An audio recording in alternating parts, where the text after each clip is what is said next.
Please give Dennis Snow a warm welcome. Dennis?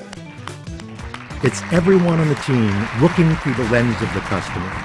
Everyone on the team recognizing that everything speaks. And everyone on the team creating those moments of wow. Has anybody been on this ride? The Tower of Terror. It's a pretty amazing ride. If you have not, what it is, it's this haunted hotel theme. And you go inside and you sit down in these special seats in these elevators, and it takes you 13 stories up to the top.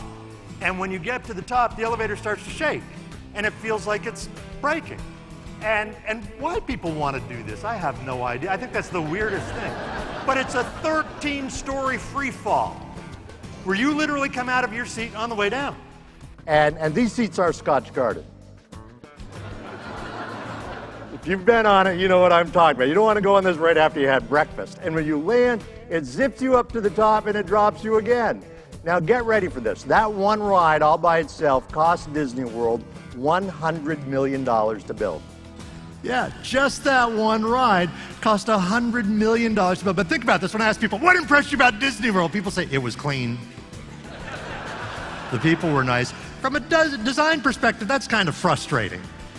But from a business perspective, I think it's very important because Disney World is not selling rides. What are they selling? The experience. The experience, because rides are commodities. There are a lot of places that you can go to get thrill rides. Now, the rides have to be great, but they can't compete just on that because you have so many choices. So it has to be the overall experience. So with that in mind, from the moment you arrive to the moment you leave, everything in between, that's the product because that's the experience. In one of the meetings that we had, Helen, that housekeeper, was there. So when we were going around the room, so what are some things you could do? What are some ideas you have? What are some things you've heard about? And it came to Helen and she said, well, I don't know if it means anything to anybody, but what I do is I tuck in the Disney characters. You know, imagine saying that in front of all your coworkers. Everybody thought this was the greatest idea and it took off. Housekeepers were talking about it, managers were talking about it. It's become kind of legendary there now. It's even become something of a competition for the housekeepers on different things they can do. Like some of them, they'll line the characters up in front of the television set in your room and turn it on. So you walk in, just back away, kids, just back away. All because a housekeeper who has a hard job said, I'm going to create some magic. But from a business perspective, how do we capture that? We need to look at everything that we do, every interaction that we have through the lens of the member, through the lens of the member. Because most organizations don't. They'll say that they do, but they don't. They'll say we look through the lens of our customer, but they don't. What would mediocre service look like or sound like at each step? And what would excellent service look like or sound like at each step? And here's the reason I suggest that you do it exactly that way. If you pull a step out of the service map, and we're meeting with a team, and you say, okay, what would mediocre service look like here? I promise you, as good as I know you are, there will be some steps when we start describing mediocre, somebody on the team is going to say, you know what? That sounds a little bit like what's happening at that step right now. Which sounds negative, but it's not, because I'm not talking about poor service. I'm talking about that task-oriented service that sometimes we fall into. And it provides you, as an organization, a wonderful springboard for saying, well, if that's what's happening at that step, and we're saying that's mediocre, then what would excellent service look like? I was on a Southwest plane a while back. Flight attendants have been terrific through the whole thing. But the one I remember is we were getting ready to land. And anytime a plane is landing, you can guarantee the flight attendant will get on the microphone and say, when we pull up to the gate, be careful as you open the overhead bins. Items have a tendency to shift during flight, right? They all say it. So we're on the Southwest plane, we're landing.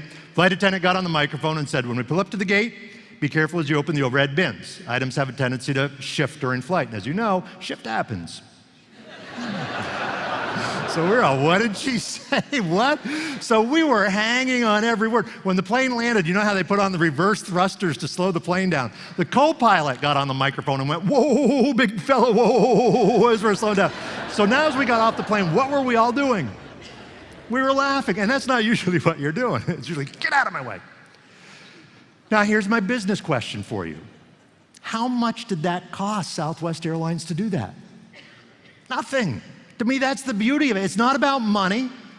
It's not about time, because remember, the flight attendants have to give the spiel. It's the law. They have to give the spiel. So it's not about time. It's not about money. It's about looking at what we put our customers through. And I will tell you, it all comes down to what we put our customers through, the processes that we put them through.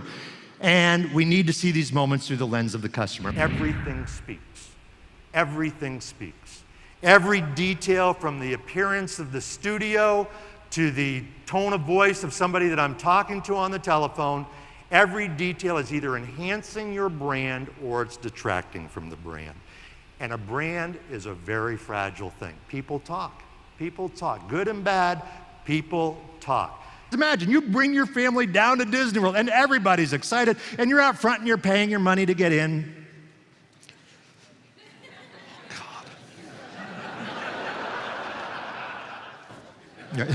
You've been there. And you start walking down Main Street, USA, and there in front of the castle is Cinderella. And your child, your precious child, runs up to Cinderella, tugs on her dress. She turns around, has a cigarette in one hand, a cup of coffee in the other hand, says, "Kid, I'm on break." What would be the impact on your child? Yeah, probably need therapy. Right? Might be a lawsuit involved. But here's the business question now. Here's the business question. Does it matter at that moment how many billions of dollars they've spent building Disney World? Does it matter? It's not worth anything. Now I'm going to ask you a weird question, and I know it's a weird question. And I'm really not even looking for an answer right now. Today, I just want you to be thinking about this.